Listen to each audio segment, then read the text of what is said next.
Ngayong araw nga pala ay bumili kami ng beef shank dahil nag-crave ulit ako sa bulalo sinigang o mas kilala sa tawag na kansi sa Bacolod. Na-vlog ko na nga pala to last year pero wala lang, gusto ko lang ulitin. Pero this time ay masasarapan pa natin ang pagluto nito. Dalawa nga lang pala itong nabili ko pero sa laki at kapal nitong baka ay kakasya na to sa 4 hanggang 5 tao na kakain nito. Matapos nga hugasan, nagsimula na ako magiwa ng mga ibang sangkap na kagamitin. Isang pirasong sibuyas, mga 6 na pirasong kamatis kasi gusto ko talaga magkulay ang sabaw nito. Tapos syempre yung luya. Kayo na ulit bahala sa dami pero sakto na yan para sa 1 kilong putahe.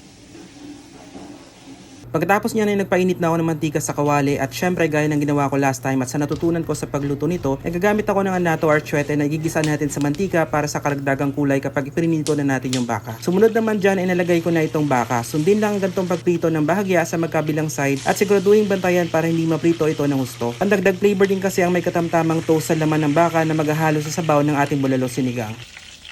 Nung okay na, nag-start na din ako mag-isa ng mga hiniwa nating sibuyas, luya at kamatis. Sa puntong ito ay mas palalabasin natin yung flavor at aroma ng bawat spices kaya mas mabuting hintayin natin na madurog ang kamatis habang hinahalo ng daan-daan. Kapag nadurog na, tsaka natin buhusan ng mga 3 basong tubig, haluin ng bahagya, then set aside. Pagkatapos nyo ay pwede na natin i-pressure cooker itong baka para tsak na lalambot ito at ma-achieve ang perfect na bulalo sinigang. Nilagay ko lang itong prinitong baka at saka sinunod itong ginisang spices. Nagdagdag din ako ng tubig para hindi ito matuyo at para pandagdag na din sa magiging sabaw nito. Naglagay na din ako ng pamintang buo, mga 5 kutsarang patis at saka itong tanglad para kumpletuhin ang bulalo flavor nito. Takpan at pakuluan hanggang 30 minutes, tsak safe na yan para mapalambot ang karne natin.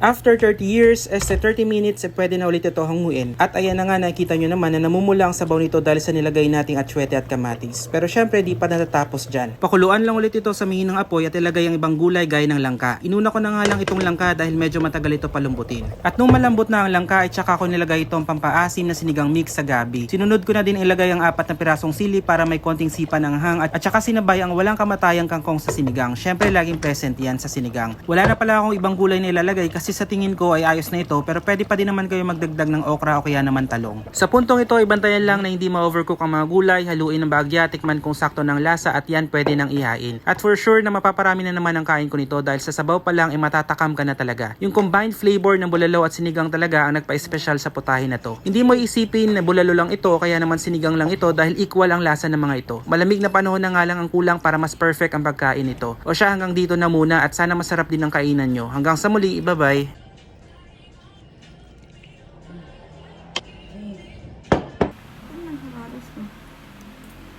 Oh. Yan pa eh. Ayan, litid. Ito litid. Ay, ang sarap.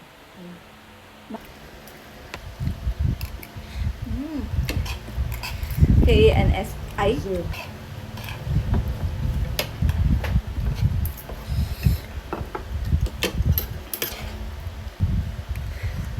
Ay, parang sinigang.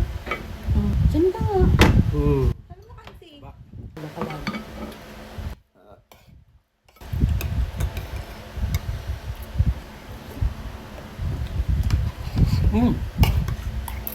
Padala na?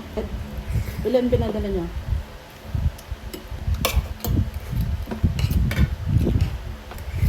Ba't kasi hindi na inaalam kita?